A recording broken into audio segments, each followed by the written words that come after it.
If you know me, you know I love Green Lantern. All of them. Most of them. Space cops that protect the universe. And they aren't alone in fiction. The Nova Corps, SVU, The Flash, Psychopaths, The Spectre, The Wraith, Brooklyn Nine-Nine, Jim Gordon, Serpico, Mark Wahlberg. In every movie that Mark Wahlberg is in, cops are adored by the public imagination. And it's easy because ideally your conflict is built into the job, right? You're a holy warrior of sorts, battling crime and punishing evil and even other crooked cops. And it's time to stop because it's just that. Fiction. They do not exist. It's distorted the public perception of law enforcement in the United States for a very long time. And it's a form of propaganda that has prevented real reform. Hi, I'm Dan Umpton, and this is the Doomcast.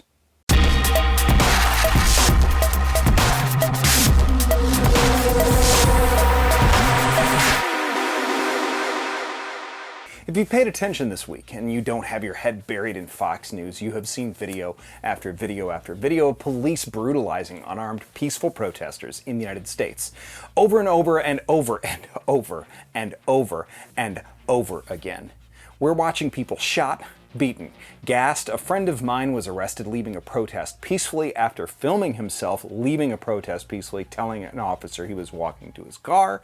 Another friend of mine was arrested in an elevator in his own apartment building, and that happened on video. Unfortunately, this is something that has been happening for a very long time. Mostly to people of color, very prominently showing up on film now that everyone has a broadcast studio inside of their back pocket. And I'm a white guy, and I haven't had a single positive experience with police in my lifetime.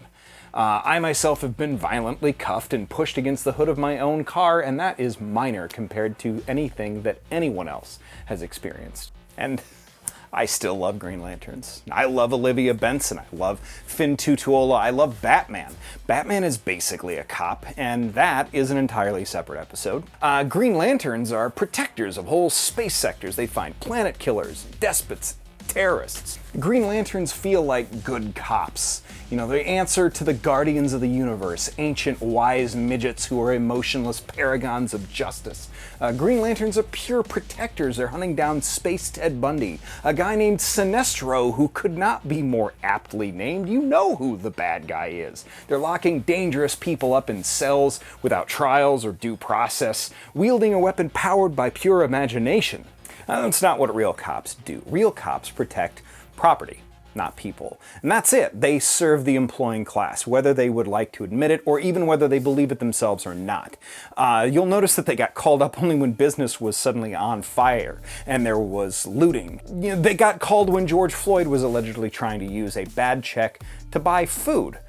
Speeding tickets, seatbelt tickets, loitering, drug enforcement, none of this prevents crashes, deaths, overdoses, hunger, police intervention is welfare checks or domestic assaults, of which 40% of police are themselves involved in, don't effectively improve mental health or reduce abuse.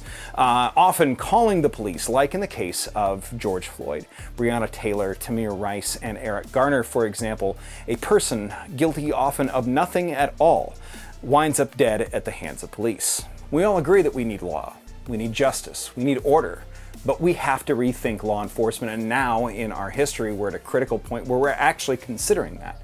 We need to defund and demilitarize the police, disband patrol, fire and bar racist and violent cops, and make it illegal for cops to have sex with people in their custody. Yes, that is legal in 35 different states, as long as the cop states that it's consensual.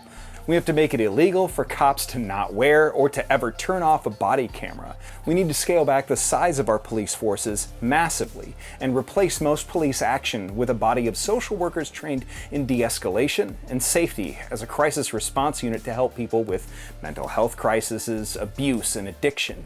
And we need to decriminalize all drugs. And we need to end Copaganda. You know, the last time a cop was actually portrayed as a cop doing what a cop does in real life in fiction? Robin Hood. Of course, they had him played by Alan Rickman. We need to take even the Green Lantern Corps as an extrajudicial cosmic space cop corps and maybe focused on defending life and peace and freedom. They wield a fundamental power of the mind and of the universe, and it's a wonder that Grant Morrison is not already doing this with Green Lanterns already. Well, at least N.K. Jemisin is. And I know that I have shouted out her and Jamal Campbell on Far Sector before, but it is the best Green Lantern story in years, and probably the best DC title being published right now. It features a queer black woman as the title character who is more than a cop. She's an arbiter of peace and of real justice in a completely different environment than she's used to. She's also an ex-cop struggling with having witnessed the very thing that we're talking about here. Maybe there is an Olivia Benson or a Finn Tutuol out there that is perfectly ethical, that always believes victims, that always does everything by the book. But let's not forget that the cops that are out there, who sure have a hard job, that never stop reminding you that they have a hard job, maybe we should start rethinking the parameters of their job, and maybe they should have another job. The idea that our population and people require constant policing and supervision, one that we should fear, is false. It's propaganda, and it is killing people. The end of this dangerous concept begins with creators who imagine our fiction and fantasy to build a future of peace and justice. We have to imagine it first. And that part, that isn't that hard. That's not a hard job at all. Thanks everybody for watching. My name's Dan Upton. This has been the Doomcast. And as you're out there, if you're protesting, be safe, take care of each other, and don't literally fuck the police.